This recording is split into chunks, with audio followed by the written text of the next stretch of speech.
This video will identify the divisions of the central nervous system, talking more specifically about the spinal cord. So again, here we are talking about the nervous system.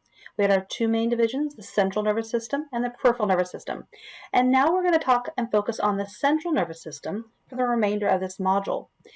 Now remember, the central nervous system, it processes information, it interprets information, it stores information, and it issues orders to the muscles, the glands, and the internal organs.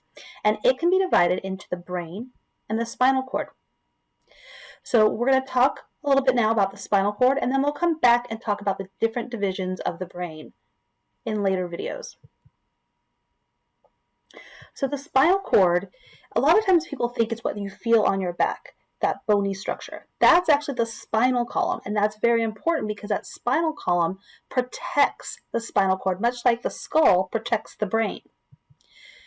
The spinal cord is segmented, so each side has a sensory nerve and a motor nerve. So you have a sensory nerve and a motor nerve on the left side of your body, and a sensory nerve and a motor nerve on the right side of your body.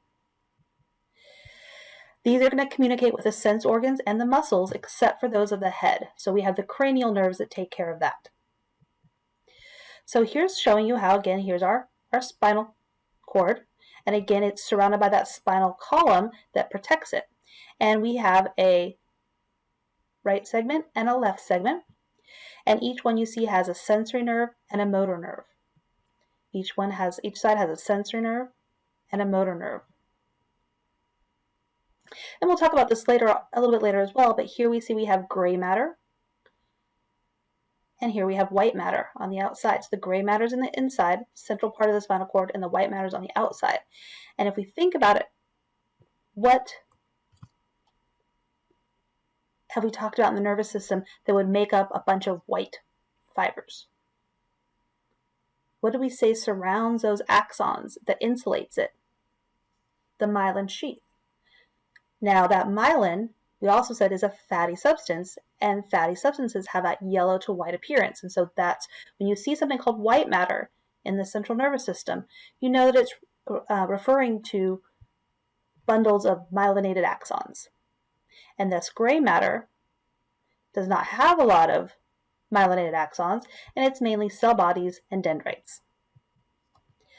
So the Bell-Magendie law says that the entering dorsal roots carry sensory information. So we'll talk about dorsal versus ventral a little bit later, but the idea is dorsal is kind of like the dorsal fin towards the back, especially for the spinal cord, and ventral is towards the stomach.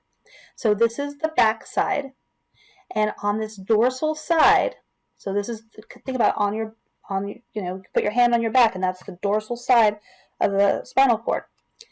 We have an entering, because remember, it's afferent, entering sensory nerve.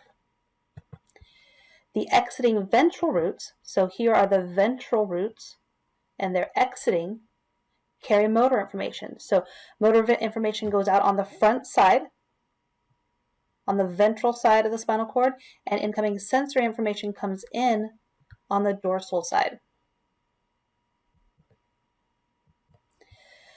Sensory neurons are outside the spinal cord in what are called dorsal root ganglia. We've already discussed this a little bit, so this is just adding on a little bit of terminology. So here again we see these are those sensory nerve cell bodies, or the sensory neurons. And when we have a group of neurons working together for a common function, we call them ganglia. So these are the dorsal root ganglion. The motor neurons are inside the spinal cord. So we can't see them here in this picture, but they would be right here, would be where the motor neurons are. And here's just another diagram showing that, a little bit more detail. Here's the incoming sensory information on the dorsal side. We have that sensory neuron that's in that dorsal root ganglion. This is called the dorsal root, bringing that incoming sensory information. And then we have our motor neuron here in the spinal cord. That's a cell body of the motor neuron, and it sends those motor nerves out on the ventral side. We already said that gray matter is in the center of the spinal cord, is densely packed with cell bodies and dendrites. And the white matter, do you remember what we said that was? This white matter out here on the borders of the spinal cord?